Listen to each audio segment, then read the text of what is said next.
Welcome to Wind Down and Focus. We are Annette and Christina, photographers with over 15 years of experience in portraits, branding, and senior sessions. We're here to share everything we've learned along the way.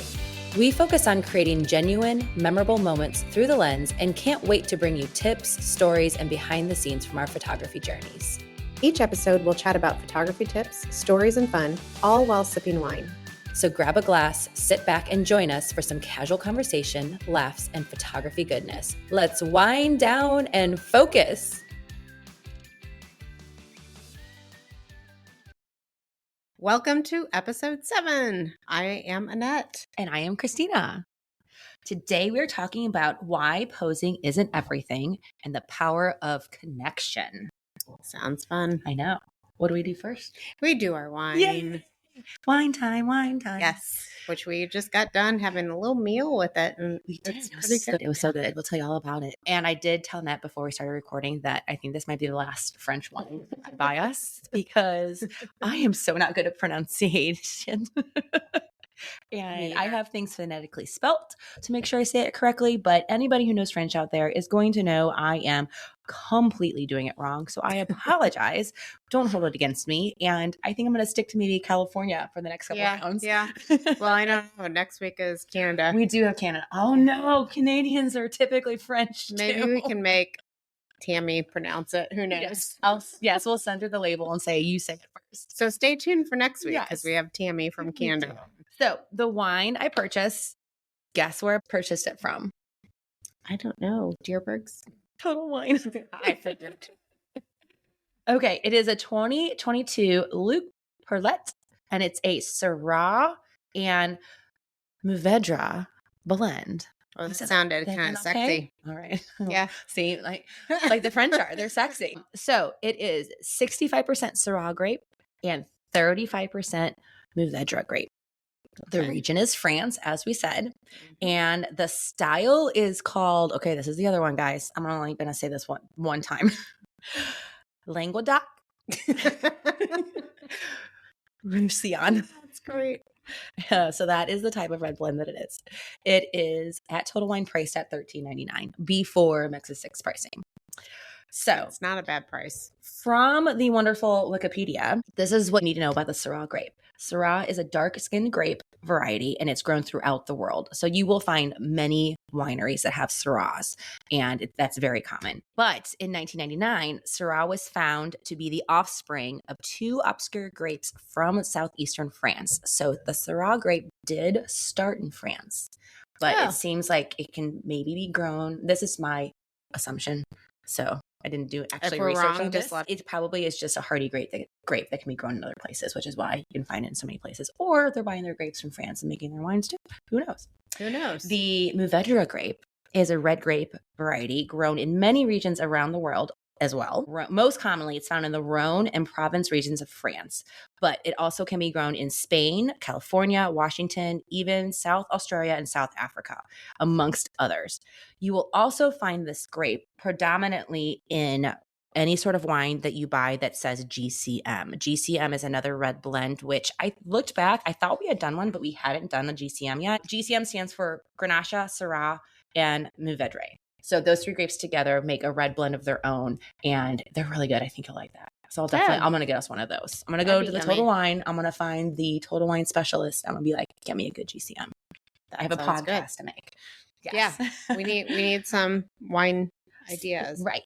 So tasting notes. We are told you're going to get some blackberry and plum, maybe some cherry and red fruit, and then some oak, cedar, and chocolate. I didn't get any. I just found the wine to be nice and smooth. It was very smooth. It was just nice and smooth and easy to drink. The back of the wine, I was actually going to read you guys the back of the label because they said it well. This blend exhibits a spicy note and a ripe body. This wine expresses the advantages of fruity Syrah with the spicy accents of Mourvedre. It pairs nicely with barbecue or any spicy foods, which we didn't do spicy foods, but we did hearty. We did hearty. So when I kind of looked it up, it said grilled eggplant and like red pastas. Yes. Like red pasta sauce. Yeah. So you made an amazing dish for us. You made an eggplant. Tell us what's in it. So it's kind of like an eggplant lasagna. Yeah. So I made my red sauce that I make homemade, and we did ground turkey. which is a family secret, but Yeah. she told me. It's not a family secret, but it's super yummy.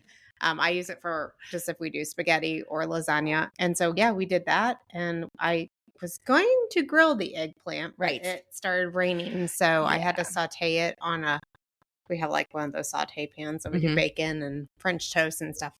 So I did that inside and then let it bake for a little bit, but it had some mozzarella cheese on it, Parmesan. It's so good. It was good. You guys, it's very, very good. And did you say ground turkey? Did I miss Yeah, that part? Okay. ground turkey. And ground turkey. So it's healthy. Her and I are big ground turkey fans over beef. Yes. So yeah. We try to make things a little healthier. We try. A little heart healthy. Heart healthy. That's right. And turkey's good. So what I tasted in it was once we tried it and it was very smooth, then we ate the food and I tried it again and it was definitely stronger. The food helped bring out more of the flavors of the wine for sure. Yes, I got that too. I actually kind of liked it before the food.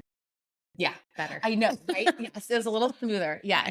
Yeah. But it was still good, but yes, I agree. It was smoother before eating any food. The alcohol really, you taste it a lot more so. I would say try it out. If you want something different that you haven't had before, it's the France region of wine at Total Wine. It's very good. Yes. And for the price, it's good. It's good for the price for sure. You'll find the picture of it up in our show notes and be able to find it online. And you can, make some eggplant lasagna dish with it. And yummy. Try it out. Or grill it since I couldn't grill. Right. I thought this was great. It's perfect. Okay. All right. So we're going to talk about posing versus connection and what's the difference. So what is posing? Well, posing is what you do with the subject. So whoever your subject is, whether it be a family or senior or headshot or a bride or any of those things, a child, you have to get them posed right. So that's your placement. You're looking at the background. You're looking at the person. You're looking at their features, the hands, the gestures, the body angles. You can either be high, low. They're standing, sitting, squatting. It's all those type of things. So that's considered the posing. And posing can go from very candid, if you're doing just a freestyle, candid family session, to very more, we're really looking at you and we're really putting you into the exact position for a really high-end portrait session. Right. And everything in between. Yep. Right? Yes. Right? Kardashian shoot, or you could have your very natural, candid, flowing one. Yes. Yeah. 2-year-old shoot. So connection is that emotional trust and comfort and expression and personality and everything that comes with just kind of being a human. You want to pull that out of people. You want to have that connection with people. And if you can pull that kind of stuff out of them, then you're going to really get a much more successful session. Right. Well, the pictures are going to be more natural. Knowing your clients well is good for that. For sure. And how do you, with seniors and for me, also wedding clients, I find a lot of times they come to the session, they're like, tell me what to do. I don't know what to do. Yeah. They always like, I don't know what to do with my hands. We're like, don't worry. That's our job, not yours. Right. They're like, I'm not a model. I don't know what to do, but that's for us to help mold you. So what I always tell them is I'll probably pose you and put you in a position, but then we're going to make it natural. Yes. And we just work from there. I just kind of flow from there. Like if it doesn't look natural, we're flowing with it. But you always want to put them in some sort of like start of a pose and then get them comfortable. Yep. For me, speaking specifically with couples with engagement sessions, I don't like to just go right into shooting. I like to start the session, talk to them a little bit because the guy is almost always, most of my wedding couples, they're in their 20s and they're just newly getting married. They're young. Guys don't really like the pictures. Yeah, and the guys are like, what are we doing? Why do we need these kind of things? So I like to talk to them. I like to set their expectation and tell them, hey, guess what? And exactly what you said. I'm going to put you into poses that I like, that are my go-to poses, but every couple has their own little, I like to say puzzle pieces that like they fit into each other in their own way. And I kind of start to learn that, which is why we do the engagement session, by the way, fellas. Yeah. So I get to learn the two of you and the way your bodies kind of interact with each other and the way your personalities meld. And how they're comfortable. Comfortable with each other. Yeah. Then I start to realize, okay, they meld really well this way or that way. And then the poses change to cater to that particular couple, which then transitions into the wedding day, makes the wedding day images so much better because we've had that engagement session. Right. And they trust you and they're comfortable with you. And that for sure. The posing goes hand in hand. Yep. 100%. Okay. So how do you create connection within a session? How do you find that? For me, it starts with the moment of contact and do either a phone call And then they will come in most of the time for a consultation. So I work with the seniors face to face, one-on-one, and we just sit there and really find out what makes them tick, what they're interested in, what location they're looking at, and we kind of go from there. So by me sitting there going over that with them, they're trusting me by hearing what I'm telling them, and they're understanding that I'm getting what they want, and I'm helping them create that. So I feel like that's a very big connection for me is that consultation. Before it all begins. And then you're earning that trust and they're for sure. ready to go and they're comfortable with you. For me, I also like to get to know my clients. I do meet a lot of my clients for the first time when the session starts. So get down at their level, squat down. They are looking up at you. That makes them more nervous because you are an adult figure. If you're like squatting down at your level and talking to them, they're much more comfortable with you. So I always squat down and I talk to the kids and I'm like, hey, and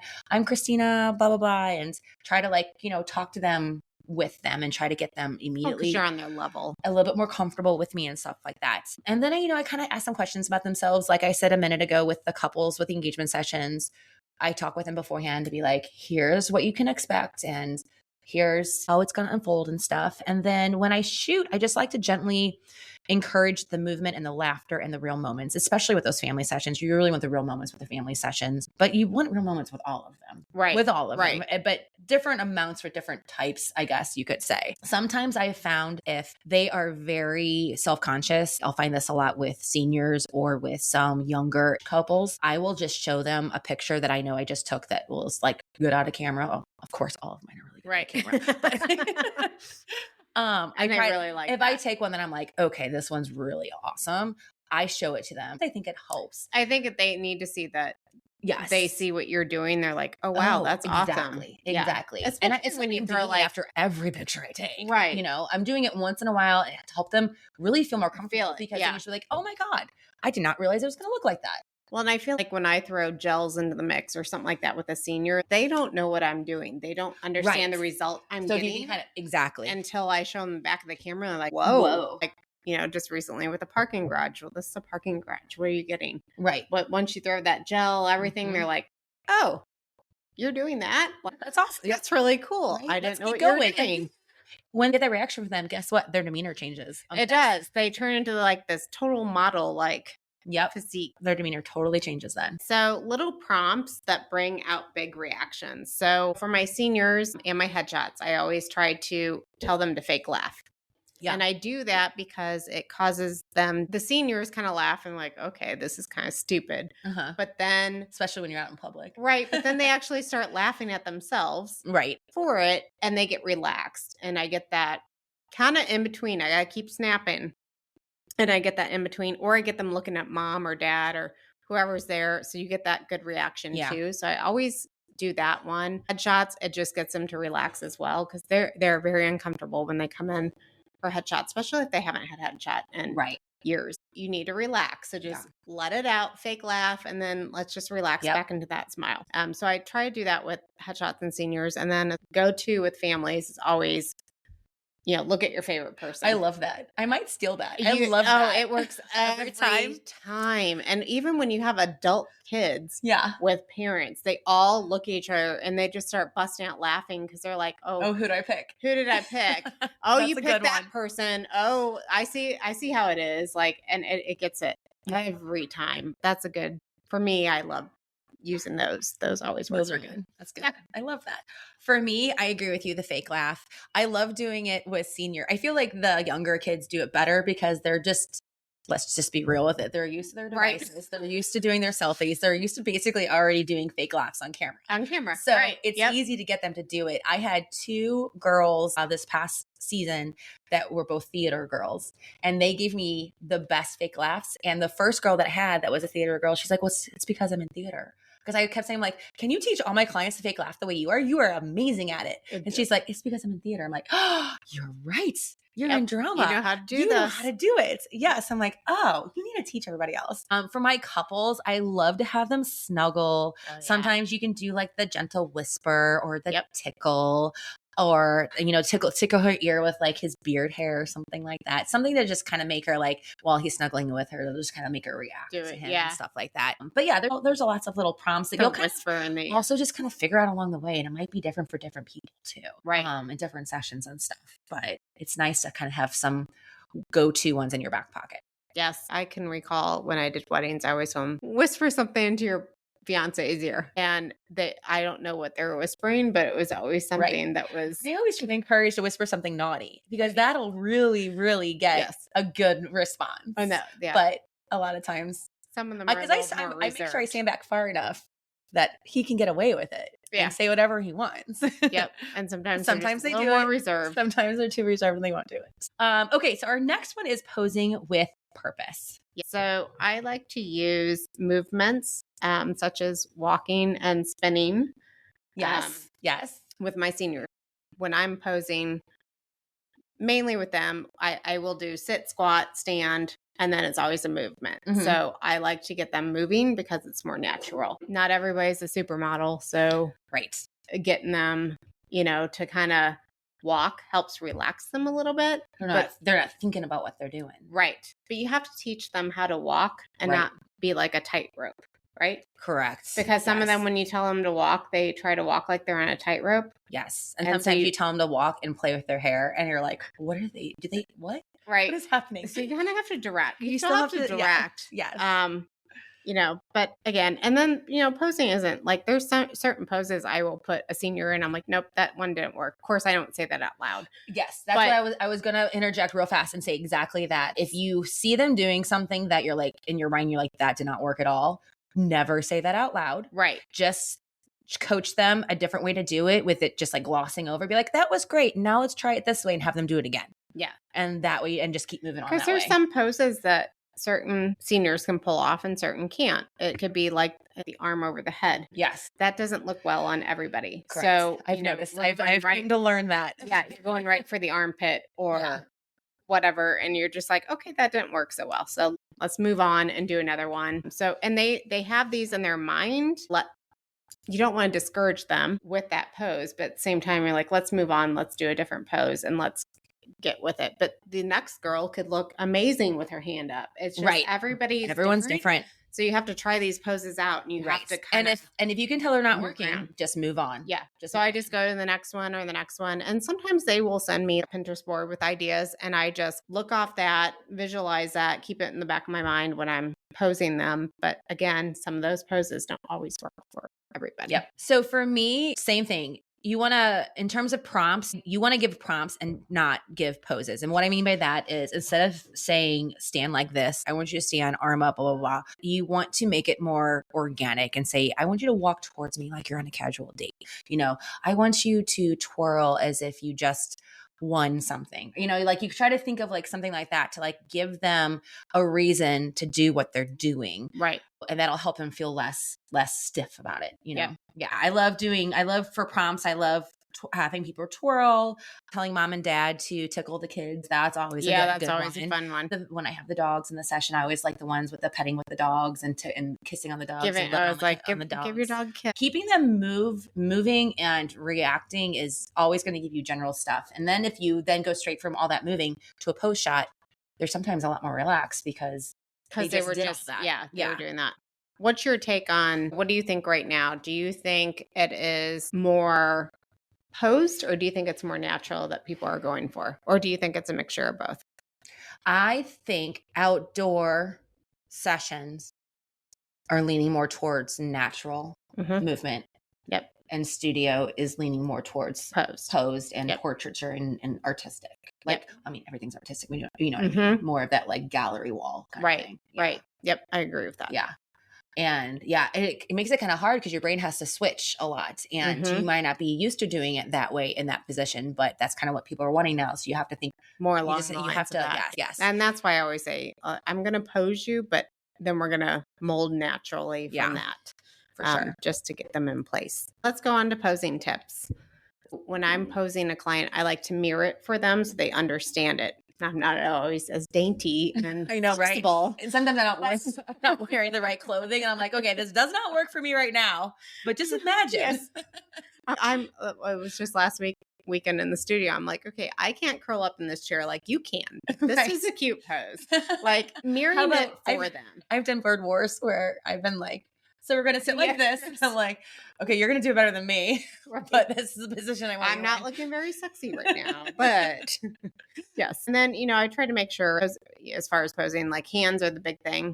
Always the big thing. Don't have the flat part of the hand showing to the camera because your eye is going to go right for that. Mm-hmm. I always instruct them, nope, turn that so it's sideways, or your eye goes to it and the hand always looks bigger. It does. Then your eye goes to that. Right. So because it's so big. Yeah. Yes. I'm always turn your hand sideways or, put this way so I don't see it. I'm trying to do that. And then the other thing would be like limbs. You can have an arm off to the side and it looks like you're armless on the one side. Yes. So I always tell them rotate that arm in so you can see it. Right. Or if they pull a leg up too high, then it's like cut off. It looks like they're missing the rest of their leg. Yep. So you always have to be conscious of how they're posing and make sure you can see all body parts. If you have arms in the picture, make sure you can see them because if it's off to the side and say you're down by the hands and the one hand's in the back, it looks like they're missing a whole limb. Yeah. And you'll kind of learn that. You'll make the mistake of going back to the studio to edit and you're like, oh, that was bad. And sometimes when I'm actually at the session, I will do it both ways. Yeah. Because knowing when I'm going back to editing, because I kind of like it there, but I'm kind of like, you know what? I probably shouldn't have the arm that way, but I kind of like it right now. So I'll have her do it that way, but then I'll have her do it a way I know will work no matter what. Yeah. And then when I can actually see it on the computer screen, I'll be like, yeah, I nailed it or no, I did not nail it. Well, and I think sometimes too, I mean, there's always breaking the rule and sometimes things work where you don't see it, but I've just learned I'll look in camera and I'm like, oh, no, my eye's going right for that big hand. Not that it's a big hand, but it looks big because it's flat and it's going right towards camera and you want them to go to their face. In terms of showing and not showing stuff, the time when I do hide a hand is when you have a group of people together and they have their arms around each other. Hiding a hand behind a back is completely fine at that point in time. Right. Oh, yeah. The one time it looks horrible, you'll have people who will just put the hand a little bit over the person's shoulder, just enough to show the top of their fingertips. And I'm always like, nope, move that hand. Move that hand. All I can see are just nubs of fingers and it looks weird. Yep. But yes. It's just keeping your eyes on that type of stuff. But, for sure. Sometimes you get so busy in the flow of things that you don't always get it. And that's fine too. I mean, it happens to everybody. Right. There's still times I'm like, gosh, dang it. Why didn't I move that hand? Right. It was a perfect picture. It's still perfect. Well, now with AI, you can kind of fix it. Yeah, you can. But it's like, it would have been so much better if I would have seen that and moved it. And it's just, I mean, your eye is concentrating on so many things. You're making sure hair is right, necklaces turn, like if they have a necklace, but you're checking everything. Yes. And sometimes which if you are fortunate enough to have a assistant with you, especially if you're a wedding photographer and you have a second shooter. My husband's my second shooter at my weddings. And when we're doing all these creative portraits, I'm shooting those. He's just standing behind me, helping me with my gear. And his other main job is to do all of that, to make sure the ties are straight, to make sure the necklaces look good, to make sure everything's in the position, because my brain is working with, I've got 10 lighting, minutes, everything. And I've got 10 minutes to do 20 poses and my brain's working on that. So if you can have somebody with you, if you feel like you can't do it all, find somebody to come with you that can do that for you, that part for you. Yeah. Because that'll definitely be helpful. But I agree with you on the mirroring. The other thing I do besides mirroring, because with mirroring, Annette's saying like she's staying in her position and the person's still staying over there and she's just, showing it. Right. I will being the model. I will also go up to them. I had an attorney session the other night and I didn't do it with the guy. Every time I did it, I stood where I wanted to stand and I said, okay, I'm you talking to the girl. I was like, I'm you, stand like this. Then I'll have her stand like that. And then I'll flip around and then I will touch her hands or do what I want to do, what I want the guy to do, but I'll do it to her. And I'll be like, okay. And then I'll talk to the guy. I'm like, this is exactly what I want you to do to her. I don't want to be touching on the guy or anything like that. Right. So that's the way I like to handle it. And it works really well because the guys really like to be showed exactly what to do. And the other thing I'll do is I'm not above showing them photos that I've seen. of ideas that I have in my head. I do it a lot for seniors. They understand it better if you're showing them a picture. Yes, they really do. And especially if it's if it's a pose that I've seen online that I'm like, I really want to try that. I like that, but I can't explain it. I'll just, because again, we're not so dainty. Yeah. So we try. Show it to him. I wanted him to dip her the certain way, and his arm had to be in this like weird position that I was trying to explain. And I was like, you know what? I'm just going to get my phone out and show him the picture that I found that I want to do. And then he was automatically like, oh, okay, I know what you're talking about now. Yeah. So, it works. Like Annette said, I agree. Watch all parts of the body, even down to the little strand of hair that goes. Most hair you can fix and post. At the end of the day, AI can do a lot, but you want everything to be as best as it can on a camera because it's just going to save you so much time in editing if you don't have to do it. Can you do it in editing? Yes. But if you don't have to do it, don't do it. If you can spend 30 seconds fixing it in real life versus 5 minutes editing it or 2 minutes even editing it. I would say the only thing I object to that with is if you're in the mood with somebody and you can fix that and you don't want to get them out of the mood. That's true. I agree. So if they're in that, you got them going. Right. And if you don't interrupt because you ruin it. Right. Yeah. Then just keep on going and do it in post. Yeah. But otherwise, yes, fix it for sure. Hair across the eyeball is the hardest thing to fix. So if there's generative fill does really good. Does it? So I've had some really weird eyeball show ups when I've had to try to do it. Are you putting stuff in? I think I usually say remove So hair. don't do remove. Just just enter. Just let it do it itself? Uh-huh. Okay, I'll try that next time. I've found when you put remove, it's worse. It adds in birds and shit.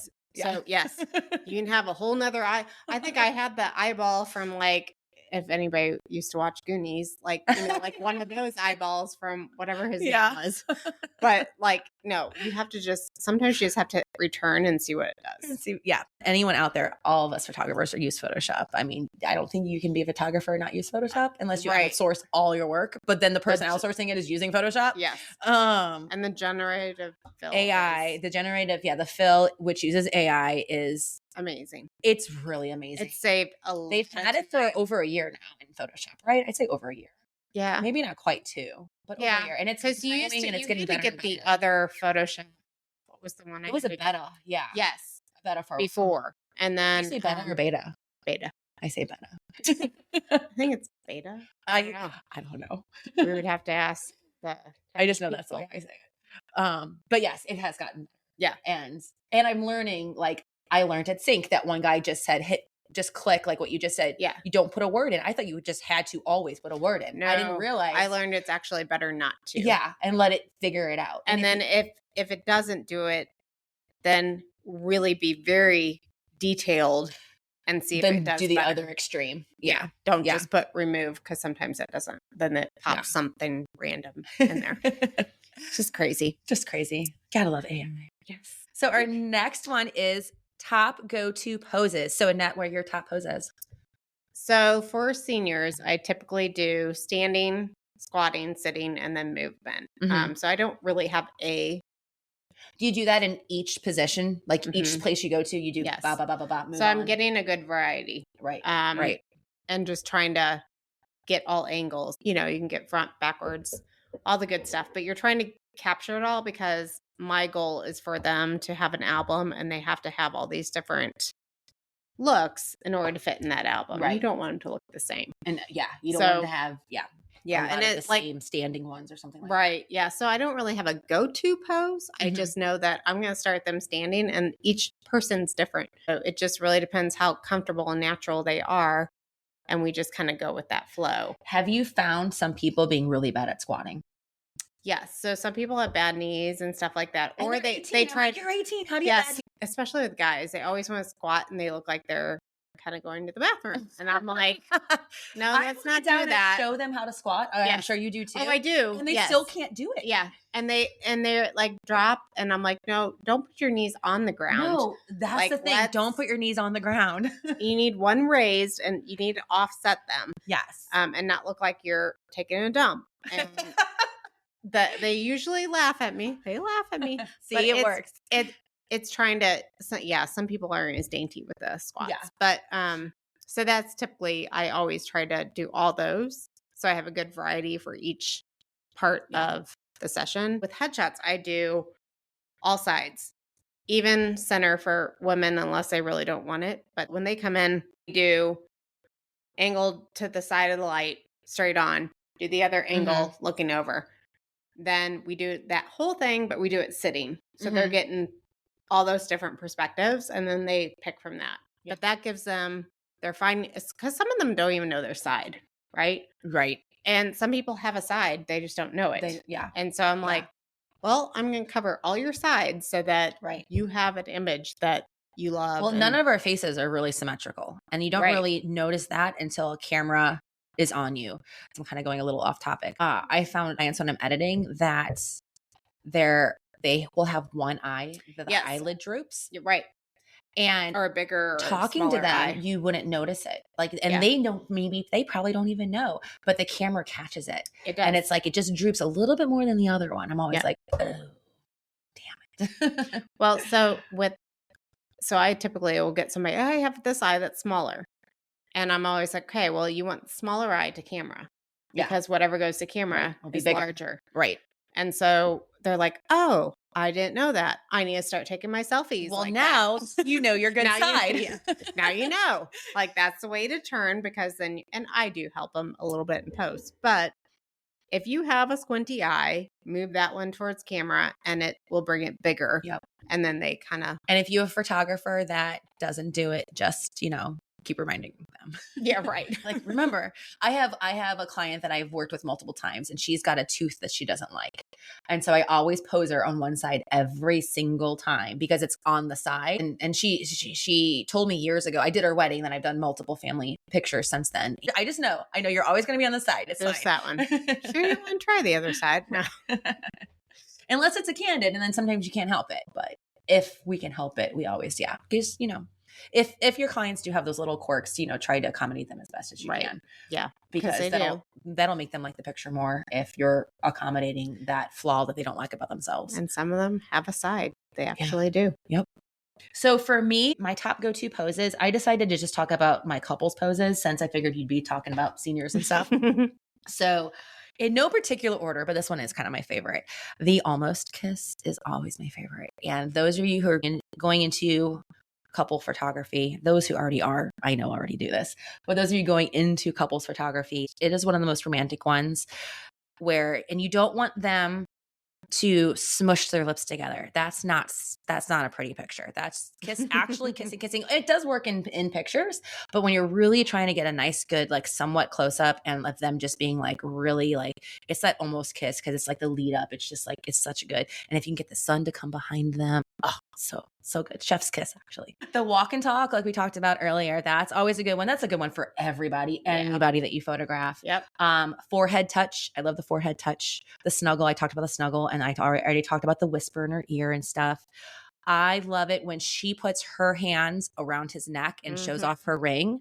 And then I also really, really love it when he puts his hands around her neck and her jawline, underneath her hairline, by her ears. And I like to, and I usually do this, I don't do this in the very beginning of the session because I got to warm that guy up. I wait until later on when he's kind of like, okay, I got this. I know what I'm doing. I've done a handful of poses. Maybe it's after like our second outfit change, even depending upon the guy. And I'll go up to him like, okay, I know you've watched rom-coms with your fiance. Right. You know how they always do that hand up there. Like, I want you to do this. And I'll do it. And I'll actually put my hand up in the girl's hair. And I show him, I'm like, I want you to do this. And I want your hands to be gentle, not forceful. You're not strangling her. And then bring her in for that close kiss. Oh, I love it. It's so good. It's so good. And then anything that I can do for a pose where he is looking at her like she's the most important thing in the world.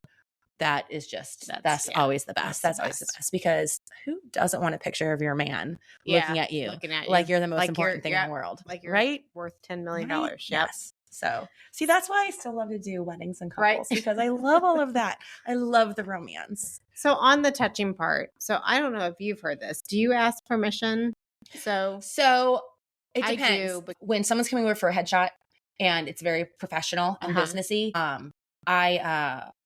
and I see a hair, I'm like, do you mind if I fix this? Or like, and I always get like, yeah, no problem. So I always ask for permission there. My clients, like my maternity session I have the other day, I've seen them before. I don't ask for permission because I've photographed them multiple times. I would say 80% of the time I do. It's either a vibe or it's a professional setting. Yeah, maybe like I've had like business shots where I'm like, do you mind if I adjust your tie? Oh yeah, business things like that. I will. I'm sorry. But I always ask couples or anything. families. I think technically I mean, I don't know if it's a general rule. I always heard it was a rule that you need to like ask permission to touch. There are a lot, yes. And I would say most of the time I do, but I feel like a lot of my clients are just like, if I know them, I don't. Yes. But if maybe that's the thing. If it's something I don't know, somebody I don't know, whether like it's a headshot, especially if I do like corporate headshots, it's like, do you mind if I adjust your tie? Do you mind if I 100%, because you're in a very strict business, and you don't want them to have crappy pictures with their tie off. It needs to be adjusted. Touch your tie. And sometimes they don't know how to. So I will take that. So I would say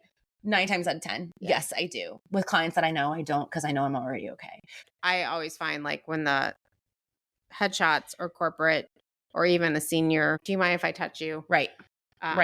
Fix your hair or whatever. Because, you know, sometimes some people might want you in their bubble. But I mean, if I know them, it's all good. But so that's something to think about. If you don't know them well, just always kind of ask before. Do you mind if I fix your hair? Do you mind if I adjust your tie? One thing I just thought of while you were talking about that, it's kind of in the similar arena. If you have, talking about engagement couples, if you have a couple that seems like very shy and reserved, it might be a good idea to ask them, are you okay with public display of affection? Yes. Like, are you okay if I have you guys kiss each other out here in this park in front of people? Because some can be very religious and might not. I've had a couple like that, and they did not want anything like that. So kind of either know that coming in, or if you can get that vibe, just have that conversation with them. I remember I took a class at Shutterfest years ago that was all based on same-sex marriages and same-sex couples. And the photographer who only did that type of photography, she said, especially for same-sex couples, you want to ask them what they're comfortable doing in public, how much PDA they like and stuff like that. And once she told me that, it kind of resonated for me with like everybody. I'm like, oh yeah, that kind of works with a lot of people when it comes to like public. Some people are not.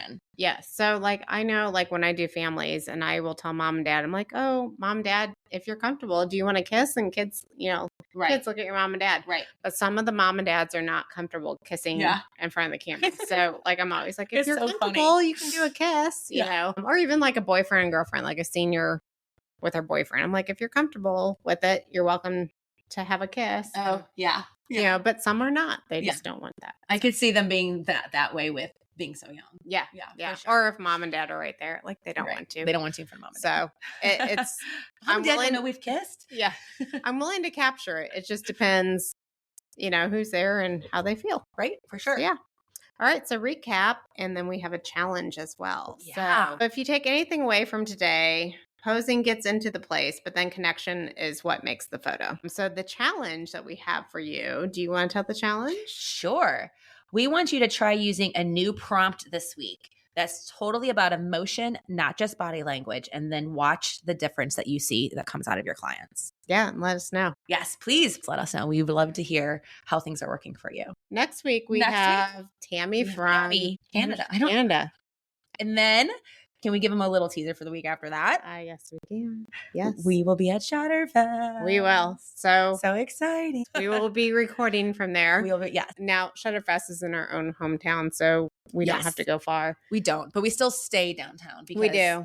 And we still have equally as amount of fun. Yes, we have We have some fun. Might as well just stay in a hotel room. And we have some... Leave our husbands behind. Let them care for the animals. They do come join us every now and then. And we do have some regulars there, and we have a couple of my fusion groupies come in that we're excited for, Barry and Michael. So who's going to be there? Brando will be there. Rita will only be there a short time. Right. Blanca, I don't think you're coming. No, Blanca's not coming. That's okay. So maybe we can see how it goes. We could even do like little 5 minutes with this person, 5 minutes with that. You will get some sort of amazing Shutterfest episode. So, all right. Perfect. Until next time, week. we will see you guys. And that's a wrap for today's episode of Wind Down and Focus. We hope you had as much fun as we did. Don't forget to subscribe so you never miss an episode full of photography tips, stories, and of course, some laughs. Thanks for hanging out with us, and remember, whether you're behind the lens or in front of it, keep having fun and capturing those unforgettable moments. Catch you next time as we sit, chat, and focus on what makes photography awesome. Before we go, can you do us a small favor? Go online right now and share this episode with one friend who you think will love it. And while you're at it, we'd love for you to leave us a review. It really helps us reach more photographers like you. Also, don't forget to check out the show notes. We've got a free guide waiting for you when you subscribe. It's called 5 Ways to Get More Photography Clients, and it's packed with actionable tips to help you grow your business. Thanks for being here, and we'll see you next time on Wind Down and Focus.